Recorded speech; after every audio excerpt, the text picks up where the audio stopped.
السلام علیکم ناظرین، میں ہوں سونیا ستی۔ آج کے ویلاگ میں بات کرنے جا رہی ہوں وزیر اعظم پاکستان عمران خان صاحب کے اس انقلابی منصوبے سے متعلق جس کی مثال پاکستان کی تاریخ میں نہیں ملتی۔ یہ گورنمنٹ کا ایک بہت بڑا انیشیٹو ہے اور میں آپ کو بتاؤں کہ یہ انیشیٹو جو ہے وہ پاکستان کے اندر انقلاب برپا کر دے گا۔ پہلی چیز یہ کہ یہ جو منصوبہ ہے یہ صرف غریب کے لیے نہیں بلکہ ہم سب کے لیے ہے۔ غریب، امیر، عام، خاص، ہر شخص جو ہے وہ اس سے مستفید ہو سکتا ہے۔ اس کے ساتھ ساتھ ناظرین، عمران خان صاحب ہمیشہ بات کرتے ہیں اپنی ہر سپیچ کے اندر، آلموسٹ وہ بات کرتے ہیں فلاحی ریاست بنانے کی، مدینہ کی ریاست بنانے کی، کہ ہم نے اس کو فالو کرنا ہے۔ اب اس منصوبے کی تھوڑی سی اگر آپ ڈیٹیل میں جائیں تو فلاحی ریاست کی ایک جھلک جو ہے اس منصوبے کے اندر بھی ہمیں نظر آتی ہے۔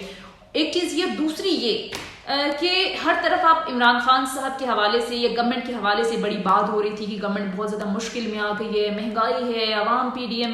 جو ہے وہ 23 مارچ کو اس نے مہنگائی مارچ کا اعلان کر دیا ہے، گورنمنٹ جا رہی ہے، گورنمنٹ سے چیزیں کنٹرول نہیں ہو رہی۔ خاص کر بلدیاتی انتخاب کے حوالے سے جو گورنمنٹ کی اناؤنسمنٹ تھی اس کو تو لے کر اپنے لوگ ہی بڑے پریشان تھے، اتحادی بڑی بات کر رہے تھے کہ یہ تو بلدیاتی انتخابات کے اندر عوام نے ہمیں مسترد کر دینا ہے، عوام نے ہمیں ووٹ نہیں دینی۔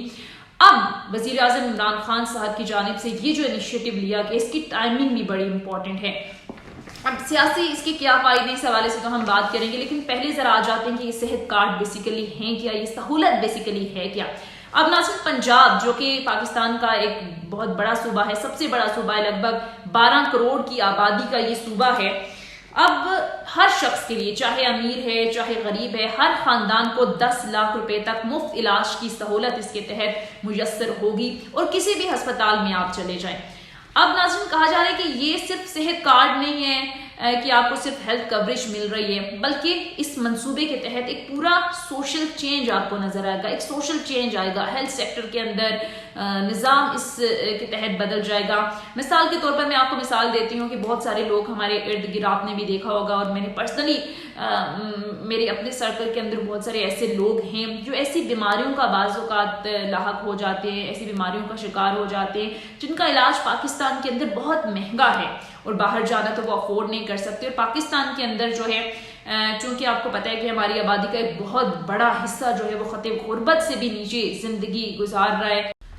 اب ناظرین، ایک چیز تو یہ کہ اس منصوبے سے ہر کوئی ریلیف حاصل کر سکتا ہے، چاہے اس کا تعلق متوسط طبقے سے ہو، چاہے غریب ہو، امیر ہو، خاص عام، ہر شخص جو ہے وہ اس منصوبے سے مستفید ہو سکتا ہے۔ اب دوسری بات یہ کہ پرائم منسٹر ہمیشہ بات کرتی ہیں آلموسٹ اپنی ہر سپیچ کے اندر کہ ہم نے فلاحی ریاست بنانی ہے، ریاست مدینہ کی وہ بات کرتے ہیں کہ وہ ہمارے لیے مشعل راہ ہے۔ اب اس منصوبے کی تھوڑی سی ہم ڈیٹیل میں جائیں تو ریاست مدینہ کی، فلاحی ریاست کی کچھ جھلک جو ہے وہ اس منصوبے کے اندر بھی ہمیں نظر آتی ہے۔ اب ذرا آتے ہیں کہ یہ منصوبہ بیسیکلی ہے کیا۔ KPK کے اندر تو یہ آلریڈی چل رہا ہے، اب پنجاب کے اندر بھی باقاعدہ طور پر اس کا آج پرائم منسٹر نے اجرا کر دیا ہے۔ پنجاب جو کہ لگ بھگ 12 کروڑ آبادی کا صوبہ ہے، پاکستان کا سب سے بڑا صوبہ جو ہے وہ پنجاب ہے۔ اب جیسے میں نے کہا کہ کوئی شخص امیر ہے، غریب ہے، ہر خاندان کو 10 لاکھ روپے تک مفت علاج کی سہولت میسر ہوگی اس منصوبے کے تحت، اور کسی بھی ہسپتال کے اندر آپ چلے جائیں 10 لاکھ روپے تک سالانہ آپ اپنا علاج کروا سکتے ہیں، ہر خاندان کے لیے 10 لاکھ۔ اب اس کے علاوہ یہ صرف ایک صحت کارڈ نہیں ہے کہ آپ ایک فرد کو، ایک خاندان کو صرف ہیلتھ کوریج دے رہے ہیں، بلکہ یہ کہا جا رہا ہے کہ یہ جو ہیلتھ کارڈ ہے اس سے پورا ایک سوشل چینج آ جائے گا۔ وہ کس طرح سے آئے گا؟ آپ کا ہیلتھ سیکٹر جو ہے وہ اس سے بدل جائے گا۔ سوشلی کیا چینج آئیں گے وہ بھی میں آگے چل کر آپ کو بتاؤں گی، لیکن مثال کے طور پر آپ اپنے سرکل کے اندر بھی بہت سارے لوگ دیکھتے ہیں، میں خود ایسے لوگوں سے ملتی ہوں، روزانہ کے بنیاد پر جو ہے میڈیا کے اندر چیزیں رپورٹ ہو رہی ہیں کہ بہت سارے ایسے لوگ جو ایسی بیماریوں میں لاحق ہو جاتے ہیں جن کا علاج بہت مہنگا ہے، جو غریب لوگ ہیں علاج افورڈ نہیں کر سکتے۔ مثال کے طور پر کینسر ہو گیا، اس کے ساتھ ساتھ ہارٹ ڈیسیزز ہوگی، اگر کسی شخص نے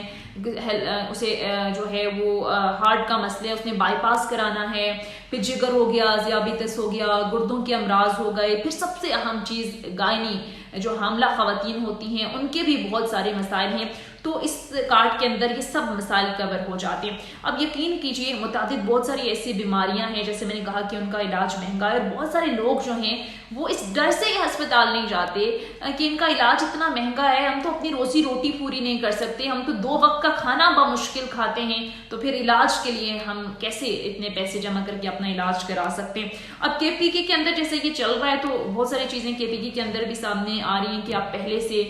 لوگ زیادہ ان کا رجحان بڑھ گیا ہے اپنے علاج کی طرح. جیسے میں نے کہا کہ پہلے لوگ کم جاتے تھے کیونکہ وہ پیسے نہیں تھے ان کے پاس. ایک تو یہ ایک بہت اچھی چیز ہے کہ تمام جو بیماریاں ہیں اس کے اندر کور ہو رہی ہے. دوسرا یہ کہ کچھ علاقے ہیں جو بہت ہی پسماندہ ہیں یا جہاں آبادی کم ہے, وہاں پر اگر آپ جائیں تو یا تو ہسپتال ہیں ہی نہیں, اگر ہیں بھی تو بیسک ہیلتھ یونٹ ہیں جہاں پر کوئی سہولیات نہیں ہے. تو گورنمنٹ کی جانب سے اب یہ کہا گیا ہے کہ ایسی جگہیں جہاں پر ہسپتال نہیں ہے یا دور دراز کے جو پنجاب کے خاص کر جو پسماندہ ترین علاقے ہیں وہاں پر ایسی جگہوں پر سرکاری زمین 100 سالہ لیز پر دی جائے گی ہسپتال بنانے کے لیے. اگر کوئی ہسپتال بنانا چاہتا ہے تو اب اسے باقاعدہ طور پر زمین خریدنی نہیں پڑے گی بلکہ گورنمنٹ یہ فیسلٹی پرووائڈ کر رہی ہے کہ 100 سالہ لیز پر زمین دی جا رہی ہے. اور پھر دوسری بڑی سہولت یہ کہ جو شخص جو ہے وہ ہسپتال بنا رہے ہیں اس نے کوئی ٹیکس نہیں دینا, یا ہیلتھ کے حوالے سے اگر اس نے کوئی انسٹرومنٹ خریدنے ہیں یا کوئی آلات خریدنے ہیں تو یہ بھی گورنمنٹ کی جانب سے کہا گیا کہ اس پر کوئی ٹیکس لاگو نہیں ہوگا. اب یہ صحت کارڈ جو ہیں وہ 1 جنوری سے ان کا باقاعدہ طور پر آغاز ہو رہا ہے. پہلے مرحلے میں راولپنڈی اور پھر لاہور سے اس کا آغاز ہوگا. یہ چونکہ بڑے شہر ہیں اور پھر مارچ تک کوشش کی جا رہی ہے کہ اسے مکمل کر لیا جائے. اب جیسے میں نے اسٹارٹ میں بات کی تھی کہ ہمارے ملک کے اندر ایک بہت بڑا سوشل چینج بھی سے آ سکتے ہیں. مثال کے طور پر بہت سارے لوگ مختلف جرائم کے اندر ملتے ہیں, جب ان سے بات ہوتی ہے مختلف انٹرویوز ہوتے ہیں تو وہ بات کر رہے ہوتے ہیں کہ ہمارے گھر میں میری ماں بیمار تھی یا میری بہن بیمار تھی, میرا بھائی بیمار تھا, میرے پاس دوائی کے لیے پیسے نہیں تھے اور میں مجبور ہو گیا تھا یہ کام کرنے کے. ویسے تو کسی بھی غلط کام کو آپ کسی بھی طرح سے جسٹیفائڈ نہیں ہے, کسی طریقے سے بھی ان کو کوئی جسٹیفیکیشن نہیں ہے, لیکن یہ بات ظاہر ہے اٹس ہیپن, یہ ہم روزانہ کی بنیاد پر دیکھتے ہیں تو کسی حد تک یہ چیز بھی کم ہو سکتی ہے. اب خود سوچیں کوئی بھی خاندان جس کے ظاہر جو بیسک انکم ہے یا سیلری ہے وہ چند ہزار روپے ہے, یا پھر آپ فرض کر لیں کہ 1 لاکھ روپے بھی اگر ان کی ماہانہ انکم ہے اور ان کے گھر میں کوئی شخص بیمار ہو جاتا ہے. آج میں پرائم منسٹر کو سن رہی تھی, انہوں نے ذکر کیا اپنی ماں کا. انہوں نے کہا کہ مجھے پہلے نہیں پتا تھا کہ کسی گھر میں بیماری آ جائے تو کیا حالات ہوتے ہیں, لیکن جب میری ماں بیمار ہوئی تو پھر مجھے اندازہ ہوا کہ کتنا مشکل ہو جاتا ہے. اور میری اپنی فیملی کے اندر میں نے بہت